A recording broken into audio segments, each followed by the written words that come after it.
Welcome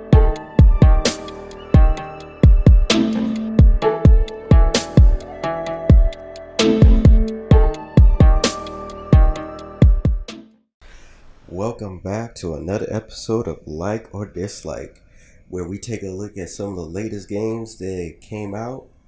We talk about the good and the bad parts of the game, what we think about it, and show you a little gameplay at the same time. It's your boy Proto here, and I am doing Wolfenstein 2, the new Colossus. Now, this is one game that I was definitely looking forward to, so I wasn't trying to get too hyped. Well, I was hyped behind it, but not trying to get too built up behind the hype. And it was a very enjoyable game, but let's dive into it. Alright, now, if you played the previous game, the New Order, then you'll understand a lot of things that's going on with this. If you haven't, you'll be lost a little bit, but they catch you back up very fast.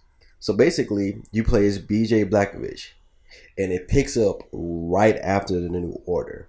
So to backtrack real quick, at the end of New Order, you basically call a nuclear strike on where you was to save everybody. It literally picks up right there, and your team actually rescues you, so you don't actually die. You end up being unconscious for a few months, and you wake up to Nazis hunting you. And you thought what you did turned the tide, but it didn't. By this point, Nazis have taken over everything. They've taken over the entire world. So you wake up and you find out what's going on, and you have to help start a revolution in America for everybody to start fighting back against Nazis controlling everything. Now it's interesting because when you wake up, you can't move. And I thought it was kind of funny and cool at the same time, because the first mission, you play in a wheelchair and you just rolling around, shooting people and everything. And they did it very well.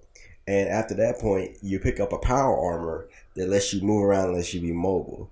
Now, I don't want to go too much in depth in the game beyond that, because there's a lot of things that I was not expecting. I didn't expect to happen, and I kind of don't want to spoil it. If you plan on getting it, I definitely do not want to spoil it for you, because there are some things that I was not expecting to see, not expecting to hear, and not expecting to go where it went in this game. But that basically sums up the game. Now, the game has a bunch of different difficulty levels, so depending on how you want to play it, it's all up to you. Now, I played it on the Bring It On difficulty, which is for experienced gamers, and that's what I played it on. Now, my gameplay was about 13 hours, but that all depends on your play style. Some people probably finish it faster. I know I probably would have finished it faster if I weren't doing certain things I was doing, and I'll talk about that. Now, just like the New Order, it has two different story paths you can take. Like in New Order, like I said, you chose who survived and who died. In this one, it picks up just like that. You literally choose, like you did in New Order, who survives, who dies.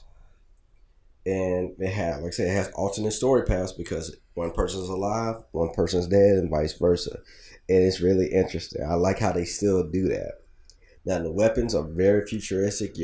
By this point, the Nazis have all the technology in the world, so they have all these crazy, unique weapons that are very fun to use.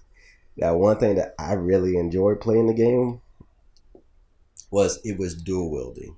And I haven't seen that, honestly, in a game in a while where you can dual wield. And one of the cool things was you could dual wield any weapons in any combination you wanted to. So you could dual wield the same weapons. You can dual wield a shotgun, an assault rifle, a machine gun, a pistol, a grenade launcher. It's however you want to. And I thought that was pretty cool doing that. Another thing I noticed was that as you dual wield, if one of the weapons you use ran out of ammo, it automatically switched to a weapon that has ammo. And I thought that was pretty cool, because if you played any games like that before, if you're dual wielding and you run out of ammo, you're just stuck with it until you can switch. So I thought that was pretty cool that they did that. Now, just like in a New Order, There is a bunch of collectibles for everybody to find. You got a bunch of different types of collectibles, honestly. So, and they're everywhere in the world. And that's why I said my gameplay was as long as it did, because I like trying to get the collectibles that's in it. I tried to collect as many as I could without being without killing too much time.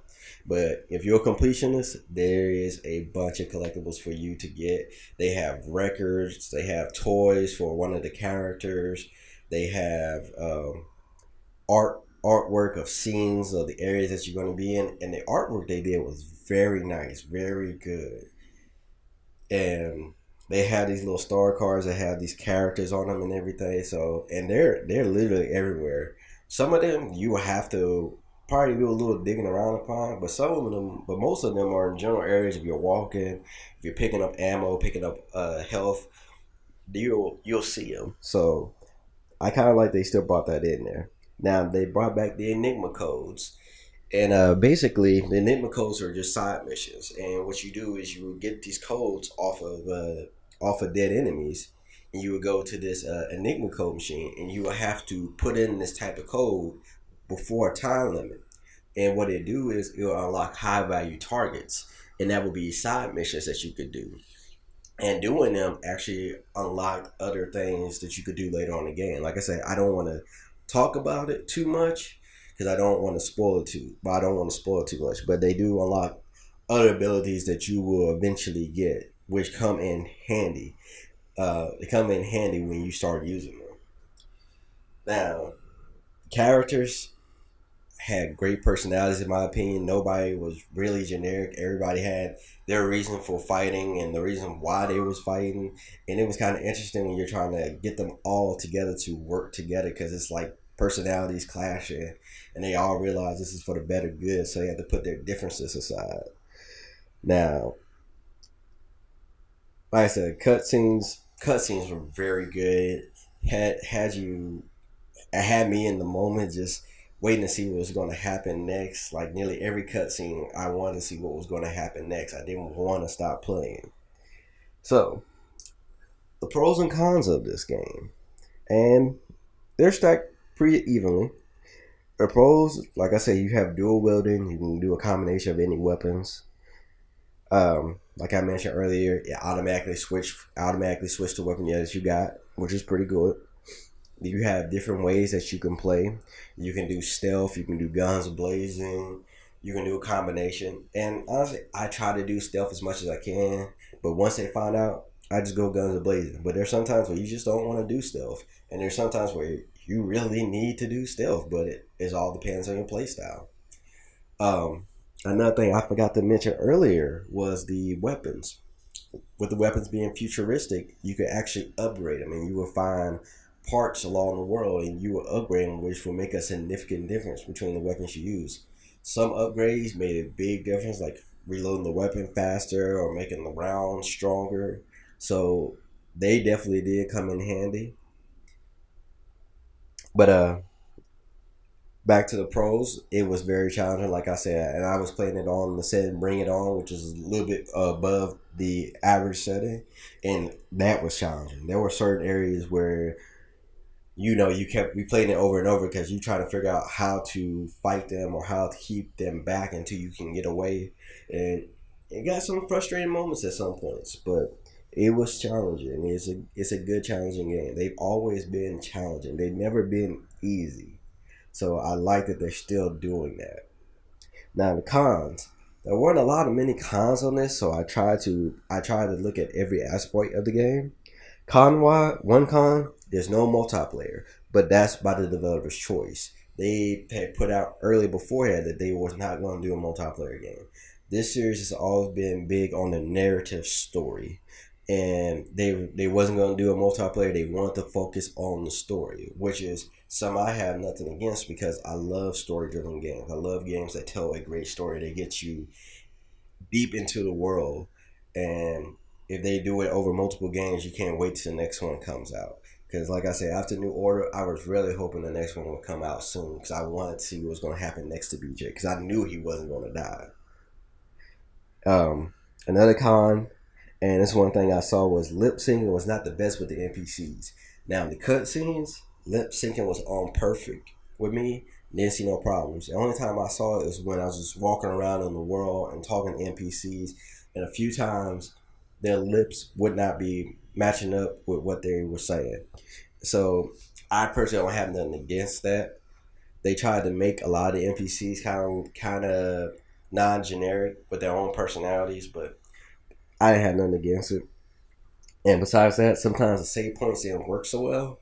If you ran to certain areas, you will automatically save. So if you didn't already have armor, you didn't already have health, and you get knocked down, you pick up right back there it was. And I had a scene like that when I was in New Orleans, and I had got to a save point, not realizing it, and they gunned me down. So as soon as I started, I literally start right back in the middle of that gunfight. So I had to like literally back away to get to a safe distance and go on fighting.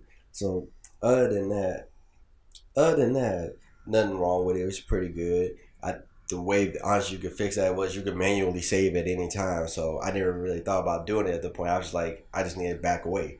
But those are pretty much the cons of it, and that's the pros and cons of the game. So at the end of it, I definitely have to give it a like. I really enjoyed it. It was very satisfying. Like I said, I couldn't put it down. I didn't want to put it down until I beat it. It was a great 13 hours of playing, finding collectibles, going against uh, the Nazis and everything. And the way that this one ended, it was a very to me it was a very satisfying end. I like how it ended, but I know this isn't the end. There has to be another one. At least I hope there's going to be another one after this one.